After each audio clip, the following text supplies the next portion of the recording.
Nous reconnaissons que ce rendez-vous intitulé L'heure nouveau se déroule sur le territoire traditionnel non cédé des peuples Kanyan-Keaka de la Confédération Haudenosaunee, Huon-Wendat, Abénakis et Anishinaabe.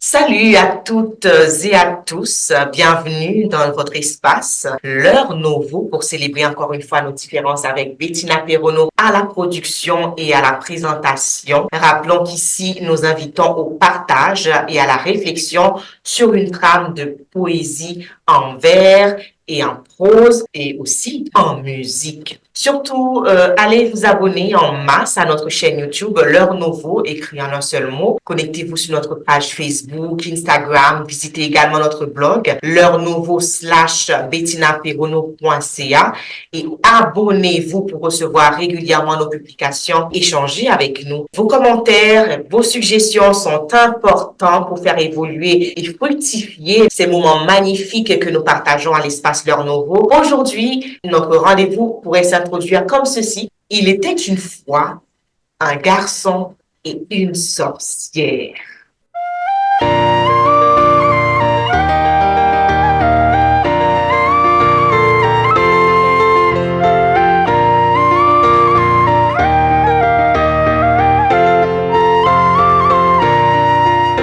One day feeling quite alone, wishing for a last fair and gay, I met an ugly crone, slowly coming my way. Her hair was long and white, and her shoulders were all bent. She was such a pitiful sight, mumbling to herself as she went. I said, oh my good lad, will you give me a kiss? A groom like you I once had, and love I sorely miss. If you kiss me, I further said, I will change into a lass with a fair and pretty head and a mouth drooling little lass.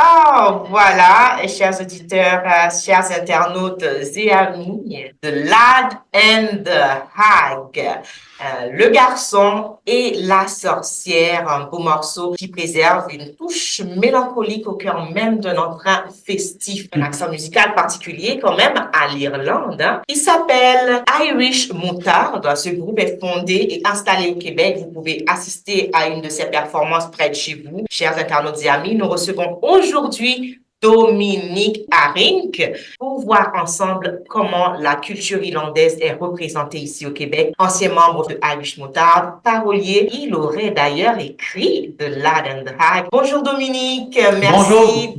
Merci de nous rejoindre dans le cercle ouvert de l'heure nouveau. La chanteuse s'appelle Andréane Allais sur cette interprétation de Lad and the Hag. Est-ce que c'est votre voix qu'on écoute à l'accompagner? Oui, en fait, au début de la chanson, c'est moi qui chante. Je me suis joint au groupe en 2011, puis le groupe existait déjà depuis quelques années. Puis j'ai participé au premier album, dans le fond, Raise 'Em All, qui est sorti en 2013, et j'ai coécrit 9 chansons sur 11. Donc j'ai participé quand même beaucoup là, à Raise 'Em All, dont la chanson de Lad and the Hag, et oui, c'est ça. C'est moi qu'on entend chanter au début, avant Andréane. Le garçon et la sorcière, parlez-nous donc un peu de cette chanson. Que raconte-t-elle? D'où vous est venue l'inspiration? Enfin, quelle est l'histoire de la chanson, Dominique? Cette chanson-là a été écrite dans l'esprit des folk songs et des ballades là, celtiques et aussi anglo-saxonnes. La plupart de ces chansons-là racontent des histoires en couplet. L'histoire, grosso modo, c'est un jeune garçon qui rencontre, c'est ça, une sorcière. Elle le met au défi un peu de l'embrasser. Puis, tu sais, évidemment, vu que c'est une sorcière qui est laide, ben,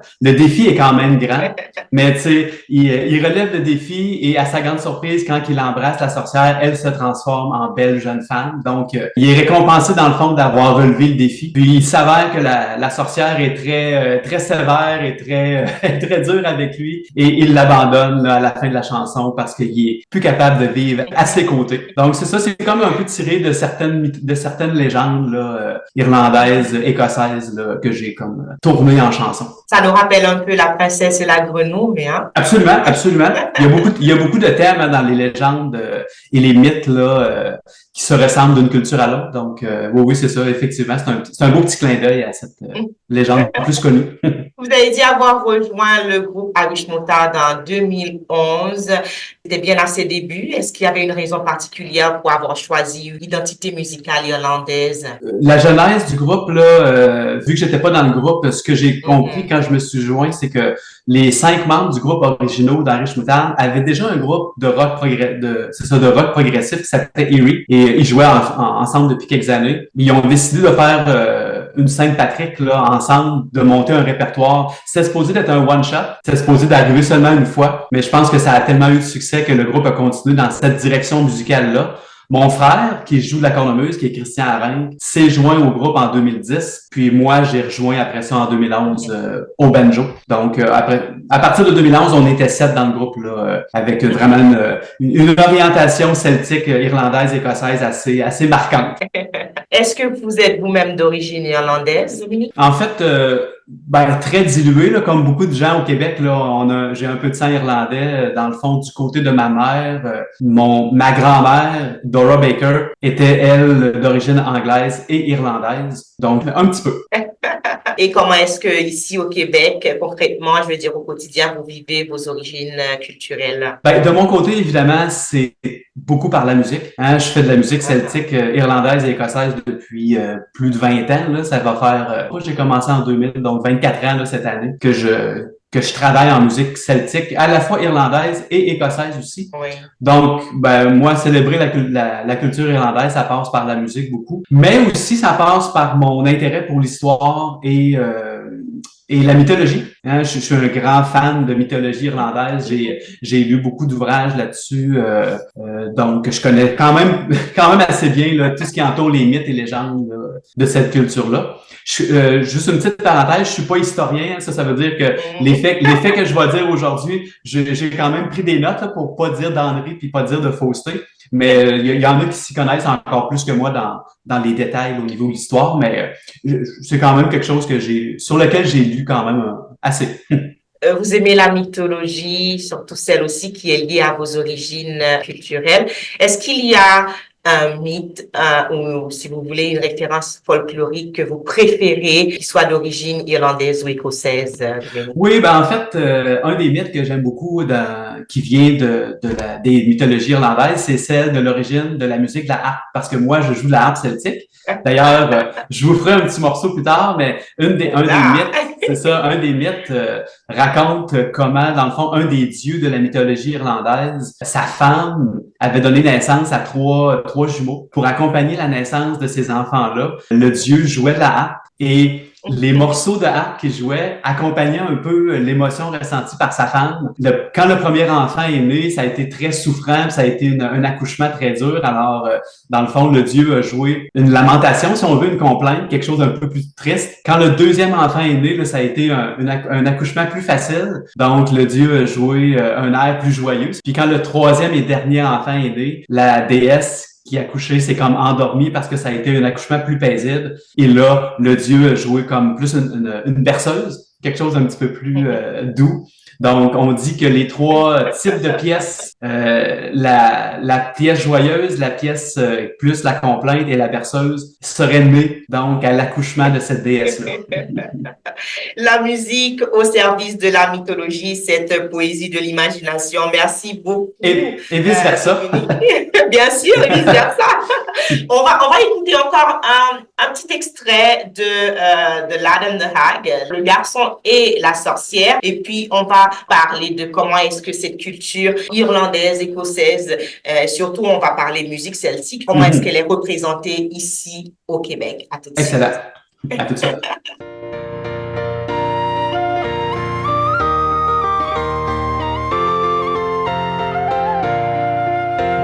She showed her black heart, always ordering me around, keeping me and my friends apart, growling at me like a bloodhound. One day I was fed up, and at last I walked out the door, and since then raised a lonely cup, for I had no friends anymore. Wow. Dominique, merci d'être encore avec nous à l'espace L'Heure Nouveau. Nous sommes tous et toutes différents les uns des autres dans cet espace et c'est tant mieux. Notre société n'en est que plus belle et Absolument. plus forte. Nous recevons un Québécois d'origine irlandaise, écossaise, Dominique Adric. Vous êtes ancien membre du groupe qu'on a écouté tout à l'heure, Irish Moutard. Est-ce qu'on peut avoir un bref petit historique de l'immigration irlandaise au Québec ou au Canada? Est-ce qu'il y a des points forts de cette communauté au Québec que vous aimeriez souligner avec nous aujourd'hui? Oui, je vais parler plus d'immigration irlandaise.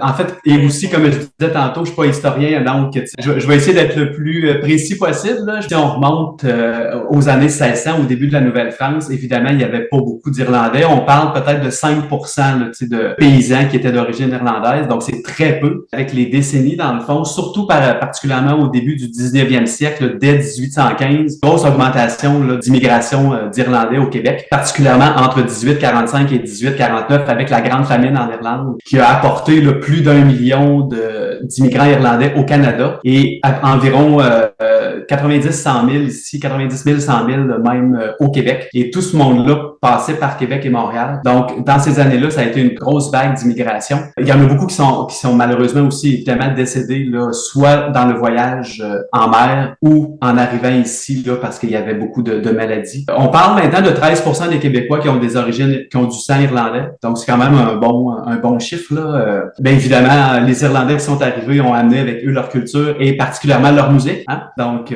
quand on parle de musique traditionnelle québécoise ici, là, les rigodons, les fameux rigodons qu'on entend au jour de l'an, ben, c'est une musique qui descend directement de la musique irlandaise. Donc, l'apport de la musique irlandaise a été très, très, très marquant ici au Québec. Le 17 mars dernier, Dominique, nous avons fêté la Saint-Patrick.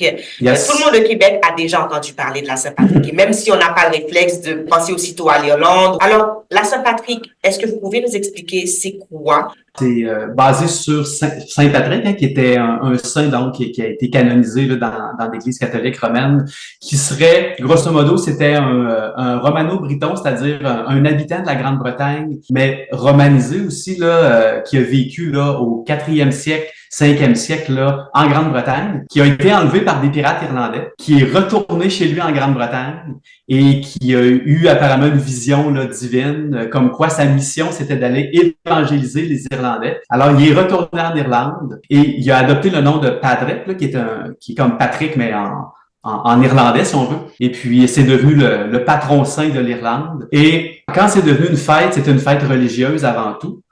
Cette fête-là a même est devenue une fête officielle de l'Église catholique romaine là, autour du 16e siècle. c'est vraiment plus tard que c'est devenu vraiment plus avec un caractère religieux, mais plus avec un caractère festif, là. Vraiment populaire, hein? Oui, c'est ça, plus populaire, qui a perdu son caractère religieux et qui est devenu une fête associée à la bière, hein, à la musique aussi. Et c'est une fête qui a servi de cri de ralliement aux communautés irlandaises qui étaient minoritaires dans leur nouveau lieu d'accueil, leur nouvelle terre d'accueil. Avec l'immigration, ils se sont regroupés en petits groupes. C'est une façon de célébrer leur identité. Donc, c'est devenu vraiment une fête culturelle. Puis ça fait pas beaucoup d'années, tu sais, qu'il y a un défilé, par exemple, aussi. Tu sais, le premier défilé à Québec, c'est 1837. Le premier défilé de la Sainte-Patrick, c'est 1824 à Montréal. Donc, tu sais, ça fait pas si longtemps que ça. Et dites-nous comment se présente le défilé. Qu'est-ce qu'on peut voir dans le défilé? On aimerait bien inviter nos internautes aux prochaines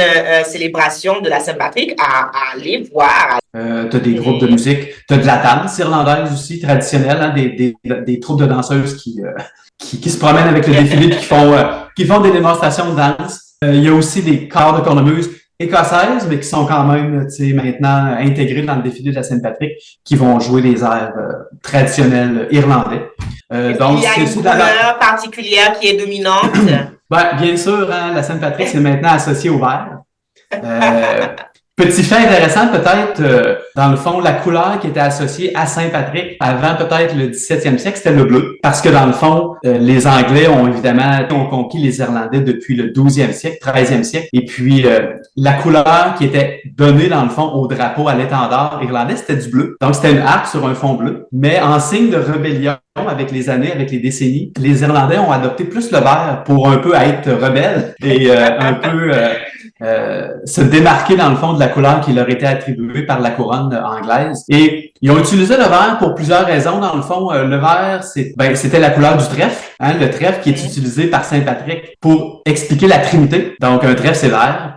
Un des surnoms de l'Irlande, c'est l'île d'Émeraude. Donc, émeraude, c'est vert aussi. Qu'on voit représenté beaucoup dans les défilés, mais aussi quand on achète des décorations de Sainte-Patrick, il y a ce qu'on appelle des leprechauns, là, les lutins aussi. Ouais, c'est ça. On va dire en français lutin ou farfadet. En anglais, c'est des leprechauns. Puis les farfadets, les lutins sont des descendants directs de la mythologie irlandaise. Dans le fond, à l'origine, les dieux irlandais, c'était des êtres de grandeur standard, humaine, si on veut. Mais avec le temps, ils ont comme diminué de stature puis sont devenus des petits farfadets. Mais c'est vraiment intéressant, ça, comparativement à d'autres types de mythologie où on représente les dieux sous forme de géants. C'est magnifique, ça. Hein? Ouais, c'est ça, ce qu'on appelle les Tuatha Dé Danann, qui étaient comme la famille de dieux irlandaise, étaient vraiment de stature. J'ai dû même, peut-être qu'ils étaient plus grands aussi, là, je me souviens pas de mention spécifique qui étaient vraiment nécessairement des géants, mais ils étaient de stature, tu sais, standard, si on veut. Mais comme la mythologie avec l'arrivée du christianisme a diminué beaucoup, hein, la fidélité aux dieux païens a diminué. Les dieux aussi ont diminué de stature et sont devenus des farfadets, là, ou des lutins, comme on dit aussi en français. Oh là là, un aspect vraiment super intéressant à approfondir, en tout cas pour les internautes. Moi, je vais approfondir parce que c'est vraiment magnifique cette façon de voir les choses dans ces différentes communautés, surtout ici au Québec, c'est ce qu'on voit aujourd'hui. Est-ce que vous avez des endroits où on pourrait aller pour s'immerger ou pour découvrir plus de la culture irlandaise au Québec? Dominique? Montréal, je sais qu'il y en a, mais je suis moins familier avec les endroits. Je suis sûr qu'il y a des Montréalais qui vont avoir de meilleurs détails que moi là, au niveau de où aller à Montréal. Mais ici à Québec, on a, c'est ça, certains pubs comme le pub Galway, entre autres.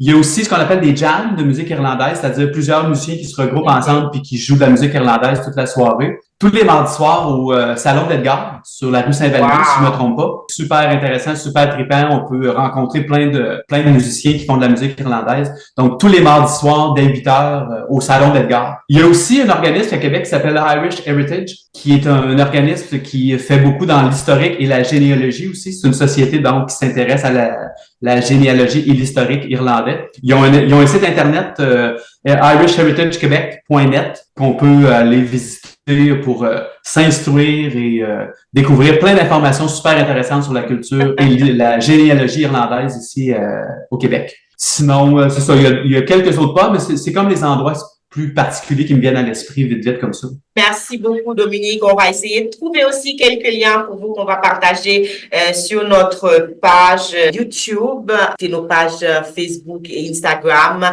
sur notre blog. C'est leurnovo/bettinaperono.ca. Et puis, on vous invite aussi, pour ceux qui connaissent, des petits points à partager avec nous. Tout le monde comme ça pourra en profiter. Quelles sont vos perspectives musicales? Est-ce que vous jouez en ce moment? Comment ça se passe sur le plan musical pour vous, Dominique, avant de finir, bien sûr? Moi, je joue de plein d'instruments qui sont utilisés en musique irlandaise, dont la harpe, le banjo ténor aussi. Donc, de la guitare aussi. Je joue un peu ce qu'on appelle du baran, qui est une percussion irlandaise. Donc, c'est ça. Mes groupes principaux sont le groupe Meccool, MCCOOL, qui est un groupe de musique irlandaise vraiment traditionnelle, avec de la danse québécoise aussi. Donc, c'est un beau mélange de culture. Et j'ai aussi un groupe qui s'appelle The Great Irish Gathering, qui est un groupe de 7 personnes. On fait les grands classiques irlandaises. On a joué d'ailleurs, évidemment, à la Sainte-Patrick cette année. On a joué à Saint-Damien, Buckland. C'est un gros groupe. C'est le party, c'est plein de pièces traditionnelles. Donc ça, c'est mes 2 groupes principaux, Meccool et Great Irish Gathering. Je joue aussi souvent avec un groupe qui s'appelle Bonhomme 7 heures, qui fait de la musique celtique aussi. Donc ça, c'est mes 3 groupes principaux. Vous allez nous jouer un petit quelque chose quand même. On aimerait découvrir quelque chose en live. Vous allez entendre une pièce qui s'appelle The Butterfly, donc le papillon, un type de pièce typiquement irlandais. Expliquez-nous de quoi ça parle. En fait, c'est une pièce instrumentale, donc je sais pas chanter. C'est une pièce qui fait partie de ce qu'on appelle la musique traditionnelle irlandaise. Donc, ce sont des pièces en général instrumentales, pas de voix, pas de paroles. Puis, il n'y a pas d'histoire dans le fond. C'est vraiment une pièce. Parce qu'en musique irlandaise, il y a vraiment plein de pièces. Là, il y a des reels, des jigs, des hornpipes. Mais ça, c'est un type qu'on appelle un slip jig, qui est très connu dans le répertoire irlandais. Tous ceux qui jouent de la musique irlandaise connaissent The Butterfly. C'est un classique. C'est pour ça que je l'ai choisi aussi. C'est un grand classique là, de ce répertoire-là. Parfait. Voici donc The Butterfly et je m'installe à la...